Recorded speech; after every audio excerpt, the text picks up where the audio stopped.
Assalamualaikum warahmatullahi wabarakatuh. Jumpa lagi bersama saya Upi Asmardana dalam program Upiso. Upiso program berbagi kisah, berbagi inspirasi, dan berbagi kebaikan. Upiso tayang di kanal YouTube Upiso, kabar video, dan jaringan kabar grup Indonesia Network.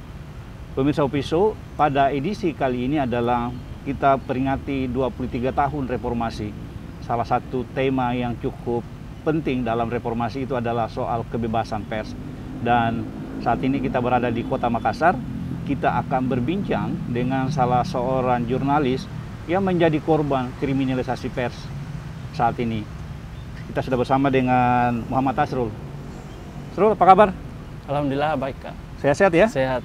Terima kasih Asrul sudah meluangkan waktu untuk berbincang bersama tim Upiso.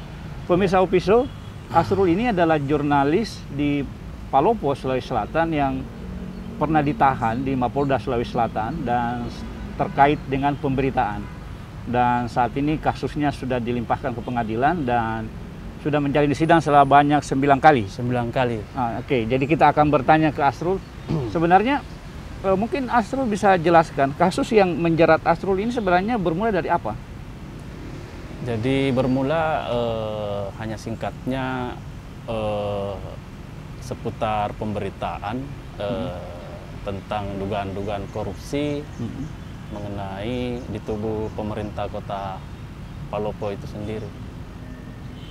Di dalam kasus itu ada indikasi keterlibatan putra mahkota dalam tanda kutip, yaitu anak wali kota itu. Dari pemberitaan sejumlah kasus-kasus yang melibatkan dia, akhirnya saya dilaporkan di Mapolda Sulawesi Selatan. Tepatnya tanggal 19 Desember itu mulai penyidikan oleh Polda Krimsus Cyber.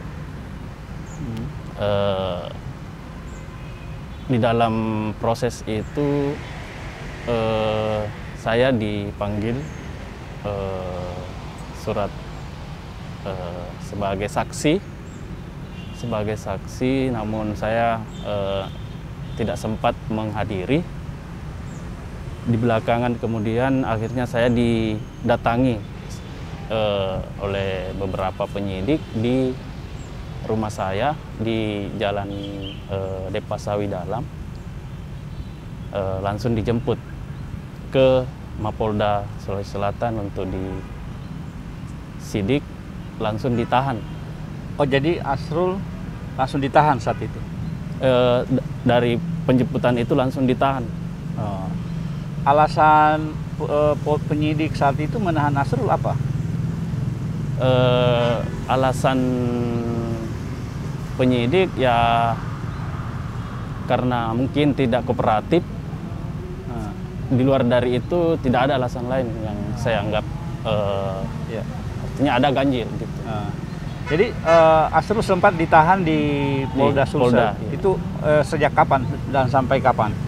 Saya ditahan sejak tanggal 30 Januari 2020 sampai Maret 2020. Jadi terhitung selama 36 hari. Jadi pemirsa Opiso, Asrul sempat mendekam di tahanan Polda Sulawesi Selatan selama 36 hari. Iya. Dan artinya perkara ini perkara pers yang kemudian berlanjut di polisi dan kemudian kasusnya sekarang sudah masuk di pengadilan. Pengadilan Negeri Palopo. Nah, di Pengadilan Negeri Palopo, Asrul sudah sidangnya keberapa kali? Sudah ke-9 agenda sidang. Dalam ke-9 itu 3 kali penundaan. Jadi di 3 kali penundaan, 2 kali jaksa meminta ditunda, 1 kali hakim minta ditunda. Jadi sidangnya baru berlangsung 6 kali. Tapi dalam proses persidangan Asrul tidak ditahan? Tidak. Artinya posisinya Asrul adalah tahanan kota ya? Tahanan kota. Jadi pemirsa Opiso, Asrul kemudian menjadi tahanan kota dan dia setiap hari Selasa sidang di Palopo. Setiap hari Selasa agenda sidangnya. Setiap Selasa. Iya. Dan setiap hari Selasa dari Makassar ke Palopo. Ke Palopo. Setiap minggu. Setiap minggu. Wah, itu luar biasa. Dan sebenarnya apa tuntutan dakwaan Asrul di majelis di sidang itu? Dari dakwaan JPU ada 3 pasal dari Undang-Undang ITE. Salah satunya pasal 27 tentang pencemaran nama baik. Terus pasal 14 tentang berita bohong dengan pasal 28 tentang ujaran kebencian. Oh, jadi Asrul dijerat dengan 3 pasal. Iya, 3 pasal berlapis. Ancaman hukumannya berapa saat itu? Ancamannya kalau terbukti 10 tahun. 10 tahun? 10 tahun.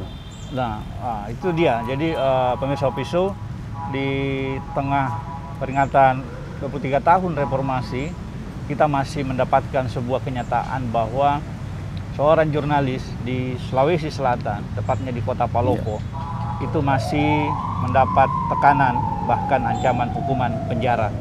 Asrul diancam 10 tahun penjara. Iya. Nah, sekarang dalam proses itu, apa yang Asrul lakukan dan sehingga kemudian itu masih bisa seperti saat ini? Ya, dari proses-proses yang saya jalani dari masalah saya, syukurnya ya ada tim PH, tim penasihat hukum yang mensupport, membantu, dan sampai hari ini dia semangat untuk membantu sampai akhir sidang. Nah, jadi prosesnya masih berlanjut dan sepertinya akan lama ini, masih ada beberapa sidang lagi nih. Kemungkinan lebih 20 kali agendanya ini, Kak. Ada 20 kali sidang ya rencananya? Ya, karena yang berlangsung kan hanya dari 9 kali, baru 6 kali yang terjadi agendanya. Ya. Nah, sekarang yang ingin saya tanyakan, dengan kasus ini, apa hal terberat yang dihadapi seorang Asrul di hidupnya? Ya, yang paling terberat cobaan saya ya berpisah sama kedua anak. Ya karena sudah cerai. Ya itu yang paling memberatkan saya, dan saya akhirnya kembali ke orang tua. Saya kembali ke orang tua sebagai anak kembali. Oh, sekarang Asrul tinggal di orang tuanya? Di orang tua. Karena pemirsa Opiso, ketika kasus ini berjalan, Asrul sudah pasti kehilangan pekerjaannya ya? Iya, karena otomatis otomatis kehilangan pekerjaan. Karena salah satu persoalan adalah Asrul diminta untuk tidak bekerja oleh penyidik. Jadi selain ancaman penjara, juga satu persoalan yang cukup serius adalah Asrul tidak bisa menjalankan aktivitasnya lagi sebagai jurnalis karena oleh penyidik diminta untuk tidak beraktivitas sebagai jurnalis. Iya. Nah, karena semenjak penangguhan setiap 2 pekan saya wajib lapor. Oh, wajib lapor. Sampai sekarang? Sampai akhir pelimpahan dari ke jaksa. Oh, jaksa. Jadi ada berapa bulan? Ya. Nah, sekarang ini era reformasi. Apa yang Asrul ingin sampaikan ke masyarakat Indonesia, khususnya ke majelis hakim yang menyidang Asrul di pengadilan? Ya, harapan saya dalam momentum reformasi tahun ini, ya majelis hakim yang terlibat dalam persidangan ini bisa seadil-adilnya membuat keputusan di akhir sidang nanti.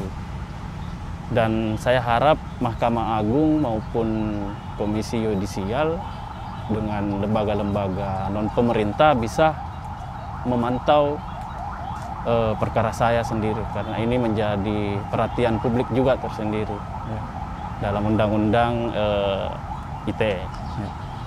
Jadi kasus Asrul sebenarnya cukup menyita perhatian masyarakat Indonesia, khususnya dunia pers saat ini, dan kita berharap sidang nantinya bisa membebaskan Asrul sehingga kemudian Asrul bisa kembali bekerja seperti biasa. Tahan dulu ya Asrul ya, kita akan kembali berbincang dengan Asrul. Kita akan bertanya bagaimana kehidupannya saat dia di penjara, bagaimana aktivitasnya dengan keluarganya, dan kemudian harapan-harapannya ke depan setelah kasusnya selesai. Kita kembali setelah pesan-pesan berikut ini.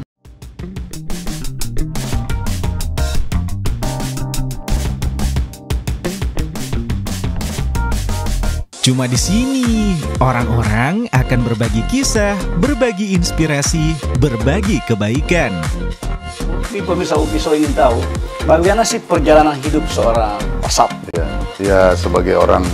Jadi masih adat-adat ini adalah nyanyian supaya leluhur itu yang meninggal.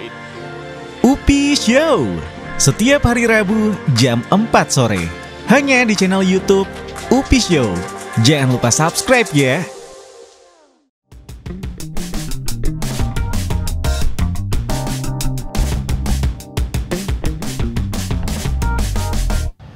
Kembali lagi bersama saya Upi Asmardana dengan salah seorang jurnalis yang menjadi korban kriminalisasi pers saat ini di Indonesia. Asrul, satu-satunya jurnalis di Kota Makassar, Sulawesi Selatan yang dijerat pasal ITE akibat pemberitaan, akibat aktivitasnya sebagai jurnalis. Nah, Asrul, ini kita mau tanya nih. Ya. Mungkin pemirsa UPISO ingin tahu siapa sebenarnya ini Asrul. Asrul kan seorang jurnalis. Mungkin bisa diceritakan perjalanan karirnya sebagai jurnalis. Ya, berkarir di jurnalistik berawal dari ikut pelatihan di PWI Sulawesi Selatan tahun 2008 2009. Di sana ikut latihan teori selama 3 bulan. Akhirnya saya ditugaskan sebagai magang di Harian Berita Kota Makassar. Ya. Jadi pertama kerja di media di Harian Berita Kota Makassar. Ya. Selama dalam kurun 4 tahun di Harian Berita Kota Makassar, saya keluar resign dari situ. Saya masuk di Harian Rakyat Sulsel. Ya. Di Berita Kota dengan Harian Rakyat Sulsel itu saya sudah bertugas di Kota Palopo. Oh, Kota Palopo. Kota Palopo. Jadi memang ditugaskan di Kota Palopo itu. Koresponden, sebagai koresponden. Jadi jadi mengawali tahun 2009. Iya. Nah, dari situ kemana? Dari Di Berita Kota, Rakyat Sulsel. Rakyat Sulsel. masuk di harian Celebes. Harian Celebes. Iya, Celebes di Makassar. Jadi sempat kembali ke Makassar. Iya. Kemudian berapa tahun di Makassar, nggak sempat lagi ke Palopo. Jadi dalam perjalanan jurnalistik saya di Palopo hampir 10 tahun. Oh, terus dari sana kembali ke Makassar. Makassar. Di media baru namanya Harian Celebes News. Harian Celebes News. Akhirnya saya nggak sempat kembali di Palopo. Selama 1 tahun lebih di Harian Celebes News, keluar lagi masuk di media online. Iya. Cari tantangan baru di media online, mulai di pojoksulsel.com. Kemudian habis dari pojok saya masuk di kabar.news. Iya. Sampai akhirnya saya terakhir di berita.news yang sekarang saya dilaporkan oleh anak wali kota Palopo. Jadi pemirsa Upi, sebenarnya Astro ini perjalanan karirnya sebagai jurnalis cukup panjang dari tahun 2009. Iya. Dan kenapa ingin menjadi seorang jurnalis? Salah satunya ya punya kebebasan berekspresi, bisa menulis sebuah karya yang bisa dilihat oleh publik, artinya masyarakat umum. Itu mungkin menjadi motivasi saya, menjadi inspirasi saya sampai akhirnya saya ikut profesi ini. Oh, jadi memang bercita-cita jadi wartawan? Iya. Jadi wartawan. Cita. Dan ini cita-citanya, perjalanan karirnya, dan kemudian sekarang terjerat dalam kasus yang boleh dikata itu cukup menyita perhatian dan menguras energi tentunya buat Asrul dan keluarganya. Apa ujian terberat dalam kasus ini bagi Asrul?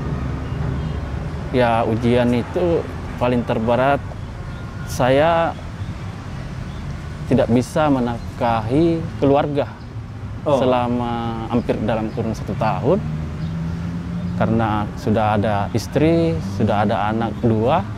Ya itu yang paling terberat ujiannya, karena saya tidak bisa menafkahi keluarga. Jadi pemirsa salah satu hal yang sangat memukul seorang Asrul itu, selain ancaman hukumannya sempat ditahan, itu adalah dia kehilangan pekerjaannya. Iya. Jadi kehilangan pekerjaan, dan itu yang membuat kemudian Asrul tidak bisa berbuat apa-apa. Tidak bisa berbuat apa-apa. Dan ini apa yang Asrul jelaskan ke anak-anaknya yang kasus ini? Jadi sejak perkara saya tidak pernah sampaikan ke anak. Jadi saya sembunyikan secara sembunyi-sembunyi karena saya takut psikologis anak begitu. Jadi saya rahasiakan. Jadi kalau ketemu tidak pernah sampaikan bahwa bapak ini, kalau biasa lama tidak pernah pulang, adalah misalnya 1 minggu 1 bulan, alasannya keluar kota ke Jakarta, ada kerja kantor, di luar kota, Dan dalam perjalanannya, apa yang ingin Asrul sampaikan ke keluarga tentunya dengan kondisi ini? Ya, dengan kondisi ini saya sampaikan ke keluarga untuk tetap bersabar, ya, untuk tabah, karena alhamdulillah kedua orang tua masih hidup. Dia cukup memberikan support, dukungan dari sahabat-sahabat dengan para teman-teman jurnalis sendiri. Nah, oke. Mungkin Asrul ada yang ingin disampaikan khususnya ke keluarga, ke sahabat-sahabatnya, agar meskipun kasus ini menyebabkan banyak kejadian yang luar biasa, sehingga kemudian itu Asrul bisa kembali beraktivitas nantinya setelah kasusnya berjalan? Ya, saya niatkan setelah perkara saya selesai, saya akan lanjut profesi jurnalis, dan itu menjadi tantangan terbesar lagi ke depannya. Jadi tetap mau jadi wartawan nih? Masih tetap, insya Allah. Oke. Jadi pemirsa Opiso, ada hal yang menarik bahwa kasus yang menjerat Asrul bukan saja menghilangkan kebebasannya selama hampir 2 tahun ya, Asrul ya? Hampir 2 tahun. Juga menghilangkan pekerjaannya dan ya tentu kehilangan pendapatan. Iya. Tapi juga dia kehilangan sebuah hubungan pertalian dalam sebuah keluarga. Dan saya agak surprise karena ternyata Asrul tetap ingin menjadi jurnalis. Iya. Kalau ketika kasusnya selesai. Makasih Asrul atas Siap. atau ada sesuatu yang ingin disampaikan ke keluarga atau apa? Ya, Terutama untuk anak-anaknya. mudah-mudahan tidak dilihat sama anak. Ya. Tapi suatu saat dia akan lihat Ya, mungkin bahwa suatu bapaknya saat berjuang. kalau besar atau sudah SMP mungkin dia Ya. sempat lihat. Jadi ya, harapan saya untuk keluarga untuk tetap tidak berpikir-pikir macam, seperti utamanya ibu yang selalu memikirkan perkara saya dengan pikirannya itu ancaman-ancaman penjaranya begitu. Iya. Jadi mohon aja doanya untuk keluarga, khususnya kedua orang tua sama sahabat-sahabat dan para rekan-rekan jurnalis, dengan para tim PH untuk tetap solid dalam proses ini. Ya, makasih Pak Upi. Oke, makasih Asrul, tetap kuat ya, tetap Kuat. semangat. Kita mendoakan semoga Asrul bisa divonis bebas. Iya. Dan yang amin. paling penting pemirsa, reformasi ternyata tidak menjadi sebuah hal yang baik, khususnya untuk kebebasan pers di Indonesia. Kasusnya Asrul salah satu indikatornya. Dan satu hal yang menarik dari pertemuan kita sore hari ini adalah meskipun kasusnya mengancam kebebasan, mengancam pekerjaan, dan menghilangkan sebuah keluarga, Asrul tetap ingin menjadi jurnalis. Karena bagi Asrul, menjadi jurnalis itu adalah pilihan hidup yang tujuannya adalah untuk bersuara. Semoga Asrul dan kawan-kawan tetap diberikan kekuatan untuk terus berjuang di jalur jurnalis. Makasih lagi Asrul atas waktunya. Makasih Kak. Pemirsa Opiso, dengan berakhirnya aku tadi, maka berakhir pula edisi Opiso, edisi reformasi dari Makassar, Sulawesi Selatan hari ini. Bersama kru yang bertugas mengucapkan terima kasih. Assalamualaikum warahmatullahi wabarakatuh. Waalaikumsalam warahmatullahi wabarakatuh.